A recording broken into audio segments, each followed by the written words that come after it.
नमस्कार साथियों, मैं लूनाराम।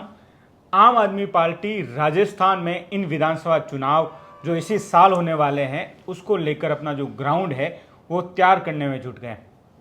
कितनी सीटों पर ये चुनाव लड़ेंगे, किस तरीके से उम्मीदवारों का चयन होगा, तमाम जो सवाल है जो आम लोग जो, क्योंकि कांग्रेस और भाजपा जिस तरीके से दो पार्टियों का यहाँ पर कभी कांग्रेस की सरकार तो कभी भाजपा की सरकार, लेकिन दिल्ली और पंजाब में अपना भाग्य आजमाने और सत्ता में आने के बाद अब राजस्थान में आम आदमी पार्टी किस तरीके से ये कहें कि अपनी जगह बना पाएगी, तमाम सवालों के जवाब हम जानेंगे।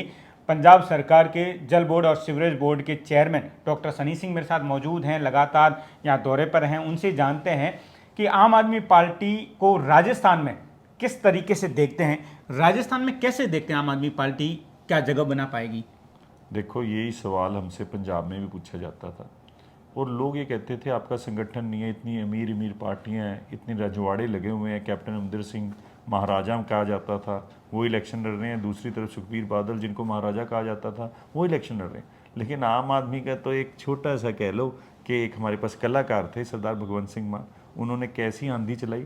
सारी सोच जो सी थी वो अरविंद केजरीवाल जी की सोच पे लोगों ने अपने आप ही वोटें डाल दी। हमें तो आज भी नहीं पता लगता, हम किसी गांव में जाते हैं हम देखते थे यार संगठन यहाँ पे है नहीं और वोटें इतनी जल्दी।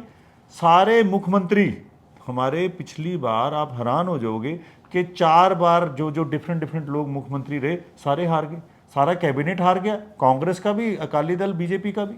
हुआ गया तो ये जब आंधी चलती होती है तो सब बड़े बड़े रजवाड़े, बड़े बड़े कई बार के मुख्यमंत्री, 5 बारी के मुख्यमंत्री थे प्रकाश सिंह बादल, अब वो नहीं रहे इस दुनिया में, पर वो हार गए। जिनसे हारे वो पहली बार चुनाव लड़े। तो ये जब आंधी चलती है ना भाई साहब, तब आपके जैसे मेरे जैसे कई इलेक्शन जीते जाते हैं। आपने देखा होगा जितने विधानसभा चुनाव के परिणाम पिछले जो रहे हैं उनको आपने टैली किया है, देखा है, समीक्षा कहें या उनको नज़दीक से गहनता से अध्ययन की बात करें, देखा है कि यहाँ पे तीसरी पार्टी का इतना ज़्यादा कहें कि वो अपनी जगह नहीं बना पाई।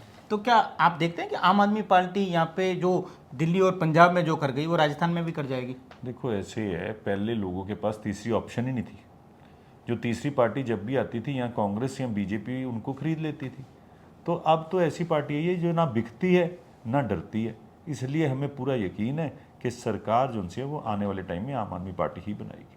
मतलब अब आप जैसे दिल्ली और पंजाब में जिस तरीके से पार्टी ने जो काम करके दिखाया है वो अब दूसरे राज्यों में भी करके दिखाएगी। राजस्थान में भी चुनाव है, उसके बाद में दूसरे राज्यों में भी है। देखो ऐसा है, एक मॉडल बना था एजुकेशन का, एक मॉडल बना दिल्ली, उसके बाद पंजाब में सरकार आ गई। अब पंजाब एक मॉडल बन रहा है, उसके बाद अगली स्टेट राजस्थान है, उसमें भी सरकार आएगी। एमपी में चुनाव है, वहाँ भी लड़ेंगे, छत्तीसगढ़ में वहाँ भी लड़ेंगे और वहाँ पे भी सरकारें लेके आएंगे।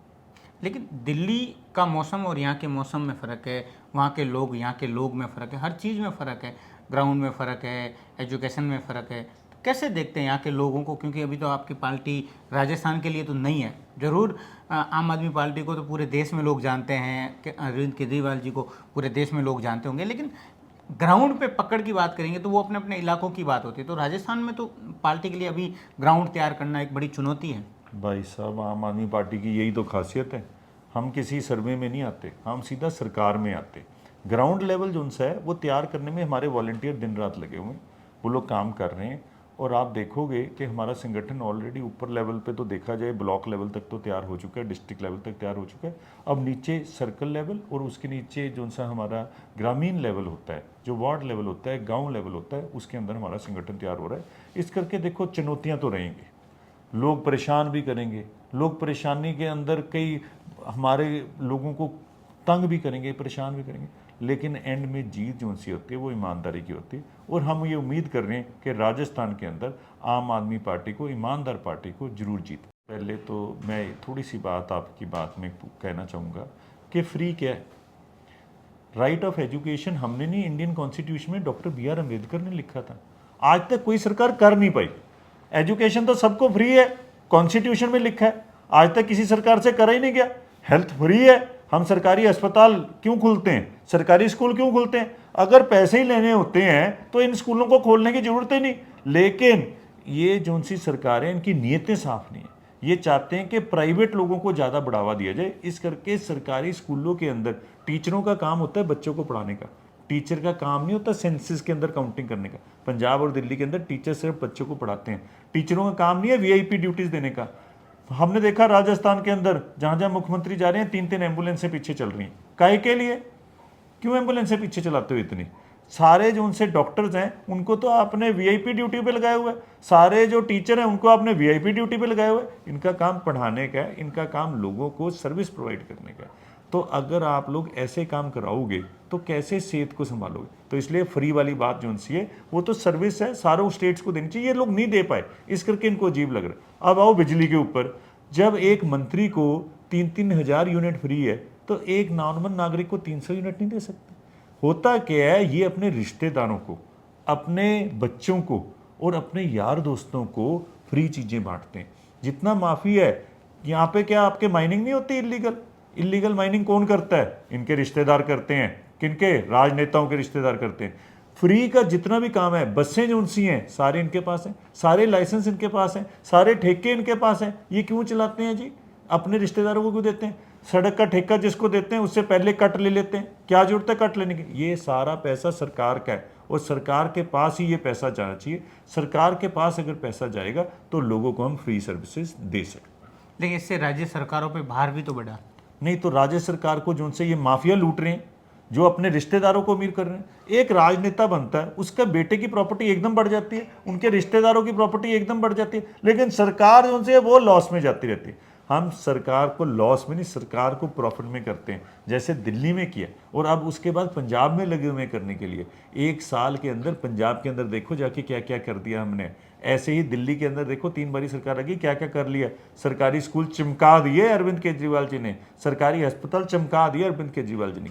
और जो काम हम दिल्ली और पंजाब में कर सकते हैं तो कोई ना कोई फार्मूला तो है हमारे पास, वो फार्मूला राजस्थान में भी लागू करेंगे। और जो लोग राजस्थान के पैसों को लूट के अपने स्विस बैंक भर रहे हैं, जो जो बड़े बड़े परिवार हैं अपने खाते भर रहे हैं, उन सब से पैसे वसूल भी करेंगे और लोगों के ऊपर लगाएंगे। हमेशा अरविंद केजरीवाल जी एक बात रखते रहते हैं कि जो वीआईपी कल्चर है वो ख़त्म करेंगे या ख़त्म कर दिया उन्होंने सरकार में आने के बाद में।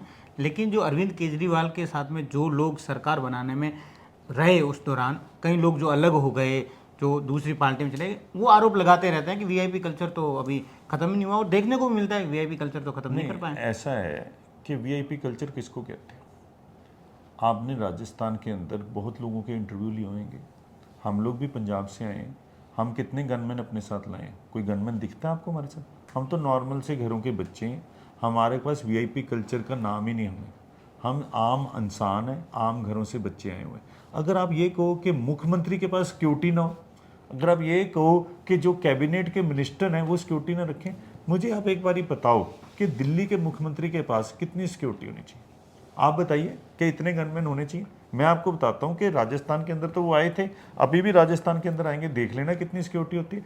लोकल पुलिस जो सी होती है, जिस भी स्टेट के अंदर कोई चीफ मिनिस्टर ट्रैवल करता है, वहाँ की लोकल पुलिस की कॉन्वॉइज साथ लगती हैं। वो अपने साथ 1-2 लोगों को लेके आते हैं, उससे ज़्यादा लोगों को नहीं लेके आते। वीआईपी कल्चर को आम आदमी पार्टी ने कम किया है, लेकिन और सरकारों ने इसको बढ़ावा दिया। हम लोग तो खिलाफ हैं वीआईपी कल्चर के, इसीलिए नॉर्मल घरों के बच्चे राजनीति में आए हैं। अगर आप ये समझते हो कि अरविंद केजरीवाल जी ने ऐसी चीज़ें कम नहीं की, तो दिल्ली आके देखो, पंजाब के अंदर चीज़ों को आके देखो कैसे बदल रहा है पंजाब और दिल्ली। आपको क्या लगता है कि आम आदमी पार्टी कांग्रेस और बीजेपी को राजस्थान में टक्कर दे पाएगी? देखो ऐसा है, ये जो सारे फैसले होते हैं ये लोगों की अदालत में होते हैं। मुझे क्या लगता है, मैं तो एक आम आदमी पार्टी का सिपाही हूँ, छोटा सा। मेरा काम है यहाँ पे आके मेहनत करना, अपनी पार्टी को संगठित करना। फैसला राजस्थान की जनता करेगी, फैसला लोग करेंगे राजस्थान के।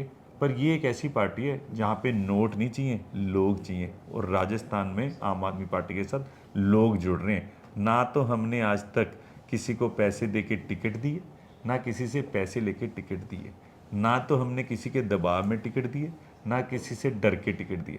हम तो आम लोगों को राजनीति में इनवाइट करते हैं और सारे लोगों को एक ही बेनती करते हैं, एक ही प्रार्थना करते हैं उनके आगे कि आओ, देश को बदलना है तो आपको राजनीति में आना ही पड़ेगा। आम आदमी पार्टी ने राजस्थान में उम्मीदवारों की सूची तैयार कर ली है, उम्मीदवार मिल गए अभी, या अभी उन्हें खोजा जा रहा है, या उनको लेकर कोई प्रक्रिया पार्टी अपना रही है? देखो, आम आदमी पार्टी एक संगठन की पार्टी है, एक ऑर्गेनाइजेशन की पार्टी है। और उस ऑर्गेनाइजेशन के अंदर हमारा जो फ़र्ज होता है वो होता है संगठन तैयार करना। जो सूची है, जो आप कह लो कि कैंडिडेचर है, वो सेकेंडरी पार्ट है। पहला है संगठन मजबूत करना, और संगठन में से एमएलए भी निकलेंगे, मंत्री भी निकलेंगे, चीफ मिनिस्टर भी निकलेंगे। तो उसका एक क्राइटेरिया है। हम सिर्फ ईमानदार लोगों को राजनीति में लेके आना चाहते हैं। हम ऐसे लोगों को लेके आना चाहते हैं जो साफ छवि के हों, जिनके मन के अंदर एक ख्याल जरूर हो कि मुझे स्वच्छता से, साफ नीति से और साफ तरीके से राजनीति को आगे बढ़ाना है। उन सारे लोगों को, बेशक वो कांग्रेस में हो, बेशक वो भारतीय जनता पार्टी में, बेशक वो लोग अपना बिजनेस करें, उन सबको हम इनवाइट करते हैं कि आओ आके देश बदलें। जिन लोगों को आम आदमी पार्टी की टिकट लेके चुनाव लड़ना है इन विधानसभा चुनावों में, उनको क्या करना चाहिए? कैसे जुड़े पार्टी से? क्या प्रक्रिया, पार्टी की प्रक्रिया क्या है? देखो, हमारे हर एक डिस्ट्रिक्ट के अंदर डिस्ट्रिक्ट प्रधान है, हर हलके के अंदर हमारे ब्लॉक इंचार्ज हैं, सर्कल इंचार्ज और ब्लॉक प्रभारी। जो ब्लॉक प्रभारी हैं उसने सारा संगठन को देखना होता है, और जो डिस्ट्रिक्ट इंचार्ज है उसने डिस्ट्रिक्ट लेवल पे देखना होता है। जो भी इंसान ये समझता है कि मुझे आम आदमी पार्टी से जुड़ना है, अपने इलाके के अंदर ब्लॉक प्रभारी को ढूंढा जाए। हमारे हर एक हलके के अंदर, हर एक एरिया के अंदर ब्लॉक प्रभारी और डिस्ट्रिक्ट प्रभारी, उनके तहत वो उनको मिले और आम आदमी पार्टी से जुड़ें। एक जो सी सबसे इंपॉर्टेंट चीज़ है, ऑनलाइन भी आप आम आदमी पार्टी से जुड़ सकते हो। सीधा आप जब टाइप करोगे amadmiparty.com तो वहाँ पे एक मेंबरशिप खुलती है, आप वहाँ से डायरेक्टली मेंबर बन जाते हो। उसकी सूची भी हम साथ के साथ तैयार करते हैं, उसके अंदर मोबाइल नंबर भी भरा जाता है, वहाँ से भी आप जुड़ सकते हो। नहीं तो आप लोकल लेवल के ऊपर देखोगे तो वहाँ पे हमारे अब जल्दी हम हर एक डिस्ट्रिक्ट के अंदर एक एक दफ्तर खुलना शुरू हो गए। जैसे और डिस्ट्रिक्ट्स में खुल गया, संचौर के अंदर भी जल्दी हम आम आदमी पार्टी का दफ्तर खुलेंगे, वहाँ पे भी जाके आप मेंबरशिप ले सकते हैं। जो उम्मीदवार बनना चाह रहा है उनके लिए कोई क्राइटेरिया ऐसा कुछ पार्टी रख रही है? देखो, हमारा तो एक ही क्राइटेरिया है भाई साहब, ईमानदार होना चाहिए, साफ छवि का होना चाहिए, और देश के अंदर अरविंद केजरीवाल की सोच के साथ जितने लोगों को जोड़ सकते हो, जो लोग ये चाहते हैं कि हम बदलाव लेके आएँ, उनमें से कोई भी हो सकता है। क्या पता अगले उम्मीदवार आप ही हो, ये भी जरूरी नहीं है, क्योंकि पत्रकार तो सबसे ज़्यादा उम्मीदवार आम आदमी पार्टी के अंदर ही हैं। तो ये हो सकता है कि कल को उम्मीदवार ही आप हो, और भी हमारे सज्जन हैं जो यहाँ पे ऑलरेडी काम कर रहे हैं, वो भी उम्मीदवार हो सकते हैं। किसके चेहरे पे चुनाव लड़ेगी राजस्थान में? क्या अरविंद केजरीवाल ही चेहरा होंगे या यहाँ के कोई लोकल चेहरा होंगे? मुख्यमंत्री की पहले जो मुख्यमंत्री के पद का उम्मीदवार पहले कोई घोषित किया जाएगा या सिर्फ एक ही चेहरा होंगे केजरीवाल? देखो, ये जोन सी टाइम होता है ना आम आदमी पार्टी का, वैसे जहाँ भी आप देखोगे वो चुनाव जो सी है वो मुख्यमंत्री के नाम पे लड़ती है, और हमारे नेशनल कन्वीनर अरविंद केजरीवाल जी के नाम पे हमें वोटें डलती हैं। तो जो हमारा असली चेहरा है वो तो अरविंद केजरीवाल जी ही रहेंगे। उन्हीं के चेहरे पे पंजाब में भी चुनाव लड़ा गया, हालांकि वहाँ पे भी सीएम कैंडिडेट दिए गए। वैसे ही राजस्थान के अंदर भी चुनाव जो है वो अरविंद केजरीवाल जी के चेहरे पे ही लड़ा जाएगा। लेकिन क्योंकि सीएम कैंडिडेट देती है हर एक स्टेट के अंदर, तो राजस्थान के अंदर भी सीएम कैंडिडेट दिया जाएगा। तो जिस तरीके से इन्होंने साफ कहा कि अरविंद केजरीवाल के चेहरे पर राजस्थान में 200 सीटों पर आम आदमी पार्टी चुनाव लड़ेगी, और उसी को लेकर जो अपना ग्राउंड है वो आम आदमी पार्टी के जो तमाम नेता, भले दिल्ली की बात करें या पंजाब की, तमाम नेताओं के जो दौरे हैं वो राजस्थान में देखने को मिल रहे हैं। तो मैं आपका साथी लूणाराम जालो।